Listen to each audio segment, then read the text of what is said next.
Hello and welcome or welcome back. I'm Goddess Dawn. It's Monday, July 22nd, 2019, and I'm here with another R.Kelly update. And this little tidbit comes from the R.Kelly camp itself, specifically crisis manager Darrell Johnson. Johnson was on CBS this morning with Gayle King and her team, and they interviewed him for a few minutes about R. Kelly's current state of mind and a couple other things that came up. So I'm going to go ahead and just read the article that covered the actual interview and add my commentary also. So the article is titled, R. Kelly Crisis Manager, I Would Not Leave My Daughter with an Accused Pedophile.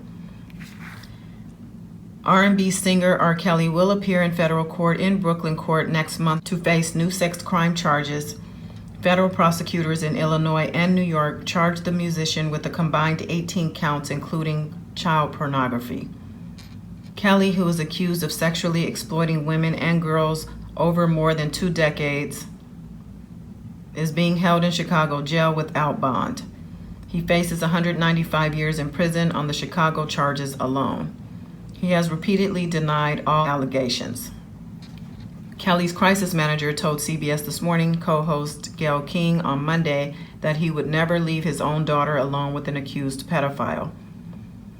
And then Gayle goes on and she starts off the questioning.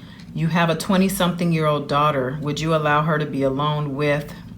Johnson interrupts, absolutely not. And then Gayle continues, R. Kelly. Johnson answers, I would not leave my daughter with anyone who is accused of pedophilia, he said.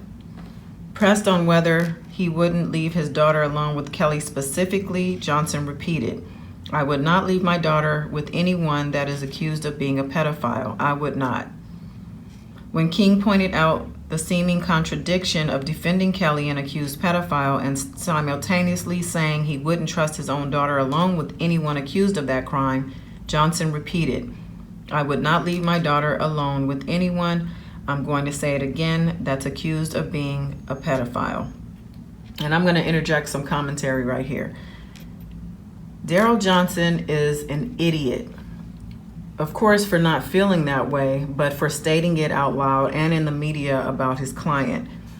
I mean, obviously for the benefit of someone like me who is not a supporter of R. Kelly, I'm cheering him on. Yeah, tell us how you wouldn't leave your daughter alone with him. But the fact that he's on R. Kelly's team and he's working with R. Kelly's legal defense, he's shooting himself and them in the foot by saying these things. And Gayle King is smart to retort, questioning him about how do you believe someone's innocence, but at the same time you are stating you wouldn't leave your daughter alone with them. Obviously he doesn't really believe in his innocence, because even if he were just doing this for the media, he could state honestly that I wouldn't leave my daughter alone with a suspected pedophile, but in R. Kelly's case, I believe in his innocence and I have no problem with my daughter being alone with him. I mean, I'm just saying. But I'm going to go on with the article. Kelly has faced mounting legal troubles this year after Lifetime aired a documentary, Surviving R. Kelly, which revisited allegations of sexual abuse by a number of girls over the years. That series followed a 2018 BBC documentary that alleged the singer was holding women against their will and running a sex cult.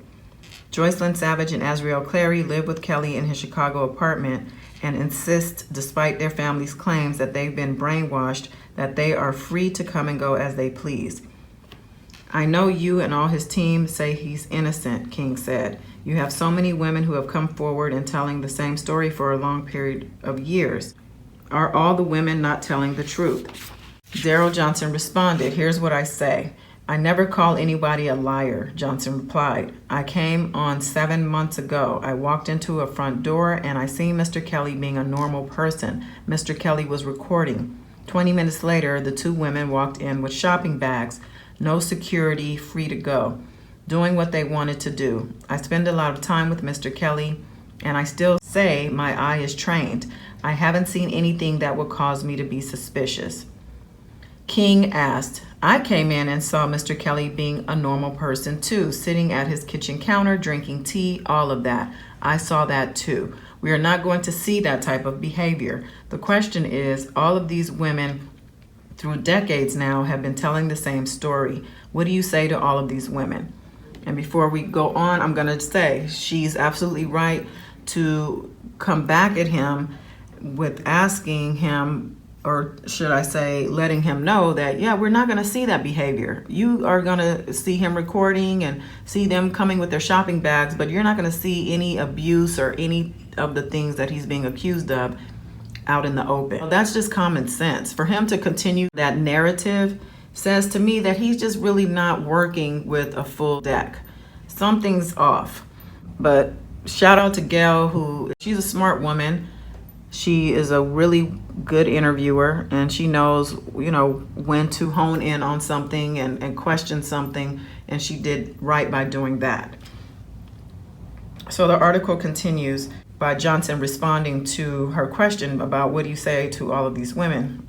He responds, they've indicted Mr. Kelly. He's in jail right now. He will have his day in court, Johnson said, and they'll have to bring the evidence. And that has to be done. If the evidence sticks, Mr. Kelly will spend the rest of his life in the penitentiary. Co-host Tony Docopil asks, because he can't perform, how is he paying for legal defense? Are other celebrities, other musicians providing him money? And I'm going to say that I feel personally that people are helping him in the industry, people who don't want to see him go down because he could possibly cause a domino effect of other artists being brought down also. So he also addressed Kelly's mental state. Oh, well, actually, he answered Tony's question by saying, Mr. Kelly does have royalties that come in, so he's living off of some of his royalties, Johnson said.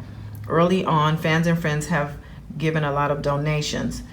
Johnson also addressed Kelly's mental state. He's a mess right now. He's afraid, he's scared, he's isolated. Asked if he was on suicide watch, Johnson replied, I would assume that he is. Nobody wants to be locked down 24 hours, no TV. He can't read and write, so he can't read a book. It's almost as if a jury has already convicted him. Johnson said he's absolutely concerned about Kelly harming himself in prison. When you're in the state of mind Mr. Kelly is in right now, any person, including myself and you, would probably want the authorities to be cautious of what has taken place. Now, that statement really didn't make sense in the end. I think he's saying that we would want the authorities on alert if we were in that state of mind. So that ends that. The actual interview was a bit more. I mean, they did talk about Reshawna Lynch, who is the victim from the first trial, who denied that it was her in the tape. Her parents denied it was her, and they didn't even appear at the trial because R.Kelly paid for them to be overseas on a quote-unquote tour for the girls' group at the time, because she was a rapper, I believe. And Gayle King asked Johnson if he felt this trial would be different because she is actually coming forth, and he continues to say, no, it's the same thing as before. She said it wasn't her. Her parents said it wasn't her. He's not acknowledging the fact that now she's an adult and now she's actually cooperating with federal authorities. It makes it a whole different ballgame, because the corruption that took place to keep her from testifying, to keep other people from testifying, and also lying, which are some of the charges that have come down, the coercion and those things, definitely make a difference. They actually void out the acquittal. The acquittal shouldn't even be able to stand if these things are found to be true. But I guess only the trial is going to let us know how this is going to play out. So we're going to keep our eye on it. I'm going to be here with any updates that I can. I'm trying to, be a little more present. I've kind of fallen back a bit, but there's a lot more happening now. So I'm going to try to be here. And I do appreciate you, as always, for checking me out. Go ahead and subscribe if you haven't already. Click the bell so you can get all the notifications. Like this video so I know you're here. And go ahead and comment. I'm here for those too. Till next time. Peace.